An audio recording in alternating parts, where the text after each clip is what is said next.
Breaking news Mulugu జిల్లాలో పంట నష్టం అప్పుల బాధ తాళలేక ఆత్మహత్య చేసుకున్న రైతు మధుకృష్ణ ఆత్మహత్య కేసులో పోలీసులు దర్యాప్తు ప్రారంభించారు. మృతుని భార్య ఫిర్యాదు మేరకు కేసు నమోదు చేశారు వెంకటాపురం పోలీసులు. 2 ఎకరాల్లో హైటెక్ కంపెనీ మొక్కజొన్న సాగు చేశారు రైతు మధుకృష్ణ.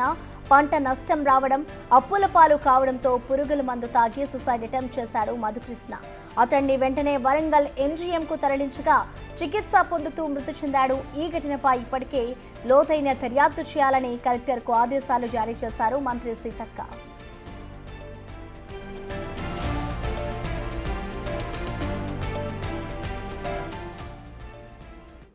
ఈ ఘటనపై పూర్తి సమాచారాన్ని మా ప్రతినిధి వేణు అందిస్తారు. వేణు, చెప్పండి, దీనికి సంబంధించి ఇప్పటికైనా సీడ్ కంపెనీ యజమానులు ఏమైనా స్పందించారా? ఇటు రైతు కూడా ఆత్మహత్య చేసుకున్న ఘటన నెలకొంది కదా, సో డీటెయిల్స్ ఏ విధంగా ఉన్నాయి?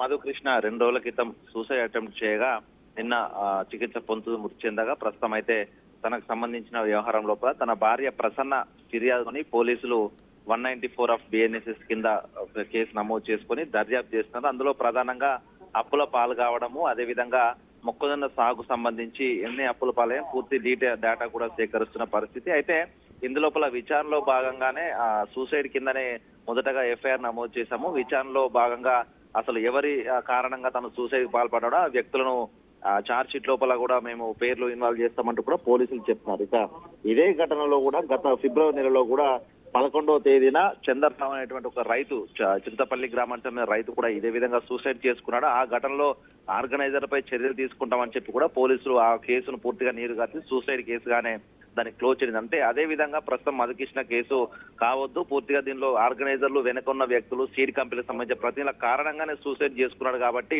ఇందులోపల తమకు న్యాయం చేయాలని కూడా నిన్న సాయంత్రం వరకు కూడా మధుకృష్ణ మృతదేహంతో తన అక్కడ ఆదివాసీ రైతులు తన కుటుంబ సభ్యులు ధర్నాకు దిగారు. దాదాపు 2 గంటల పాటు ధర్నా చేసిన తర్వాత ఆర్గనైజర్ అయితే హైటెక్ సీడ్ కంపెనీ విత్తనాలు ఇచ్చిన ఆర్గనైజర్ సురేష్ బాబు ఉన్నాడు. తన సోదరుడు అక్కడికి రావడము, తక్షణ సాయం కింద నష్టపరిహారం కింద కొంత ఆర్థిక సాయం చేస్తామని ప్రకటించి తన అంత్యక్రియలకు ఆర్థిక సాయం చేయడంతో నిన్న ధర్నా విరమించారు. కానీ ఇందులోపల పోలీసులు కూడా ఏకపక్షంగా వ్యవహరించకుండా లోతైన దర్యాప్తు చేయాలి.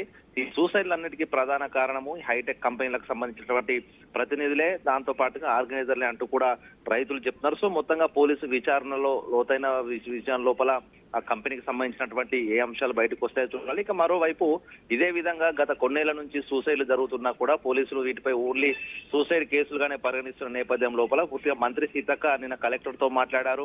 ఇందులో నిజ నిర్ధారణ కమిటీలు వేయాలి, వెనుక ఎవరున్నా కూడా వదిలిపెట్టద్దు, వాళ్ళపై కేసులు నమోదు చేయాలంటూ కూడా చెప్పారు. కానీ జిల్లా కలెక్టరు పూర్తిగా ఆ యొక్క రైతులే సూసైడ్ చేసుకుంటున్నారు, ఒత్తిడి తట్టుకోలేక ఆర్థిక భారంతో అని కూడా చెప్పని తెలుస్తుంది. అయితే జిల్లా స్థాయి అధికారి ఏకంగా అక్కడటువంటి స్థానిక అధికారులతో ఈ విధంగా మాట్లాడంతో అసలు కేసు లోపల రైతులకు నిజంగా న్యాయం జరుగుతుందా లేదా అనేది ప్రస్తుతం చర్చ జరుగుతుంది. మొత్తానికి ఈ ఘటన రాష్ట్ర వ్యాప్తంగా సంచలనం సృష్టించినప్పటికీ కూడా స్థానికంగా ఉన్నటువంటి అధికారుల నిర్లక్ష్యం కారణంగానే తప్పుదోవ పడుతుంది, సూసైడ్ కేసుగానే మిగిలిపోతున్నట్టు జరుగుతుంది. మొత్తానికి పోలీసుల విచారణ లోపల కలెక్టర్ కూడా 3 మెన్ కమిటీతో విచారణ జరిపించాలంటూ మంత్రి సీతక్క ఆదేశం నేపథ్యం లోపల ఇంకా సీడ్ కంపెనీలకు సంబంధించిన ప్రతినిధులను కూడా ఇందులో ఇన్వాల్వ్ చేస్తేనే నిజానిజాలు బయటకు వస్తాయని చర్చ జరుగుతుంది. సో మొత్తంగా చూడాలి కలెక్టర్ ఏం చర్యలు తీసుకుంటారో కూడా దాన్ని బట్టే సీడ్ కంపెనీల వ్యవహారం కూడా బయటకు వచ్చే అవకాశం ఉంది. ప్రసన్న, వేణు, ఇప్పటి వరకు జరిగిన ఘటనను చూస్తే ఇటు సీతక్క కూడా ఆ కలెక్టర్ను ఆదేశించారు, దీనికి సంబంధించి విచారణ చేయమంటూ కూడా ఆవిడ ఆదేశాలు జారీ చేసింది. అసలు దీనికి సంబంధించి రైతు మృతి చెందిన తర్వాత ఎవరి మీదైనా కేసు నమోదు చేశారా? డీటెయిల్స్ అసలు తెలుసాయా దీనికి సంబంధించి?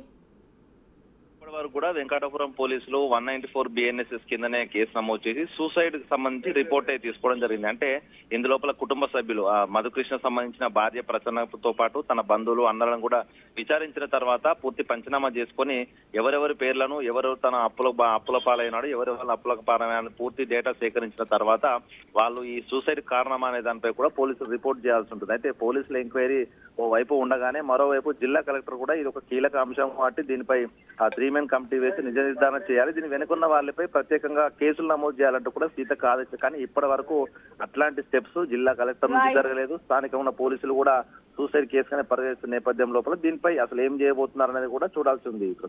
Thank you Venu.